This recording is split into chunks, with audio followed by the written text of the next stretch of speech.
Ir teiciens, ka nav slikts laiks, ir tikai nepiemērots apģērbs. Viens no priekšnosacījumiem, lai apģērbtos atbilstoši laika apstākļiem, ir zināt, kāds ārā gaidāms laiks. Tieši tādēļ, lai nākotnē tu vienmēr zinātu, to pat neskatoties laikziņas, ir radīts jauns mobilā telefona koncepts. Jaunā telefona koncepta nosaukums latviski skanētu laika birojs. Gaidāmo laiku telefons ļoti uzskatām ataino uz savu displeju. Saulainā laikā telefona displejs ir vienkārši caurspīdīgs. Lietainā dienā telefona displejs ir klāts ar tādām kā mazām ūdens lāsītēm. Savukārt, tad, kad ārā ir sniegs un augstums, telefona displejs izskatās kā aizsals. Visai interesants ir ne tikai tas, kā telefons ataino gaidāmo laiku, bet arī tas, kādā veidā tas pāriet rakstīšanas režīmā un proti.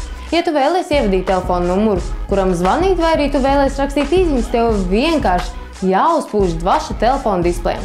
Viens ir skaidrs, ka nākotnē mobilie telefoni izskatīsies pilnīgi savādāk nekā mēs esam pieraduši tos redzēt šobrīd.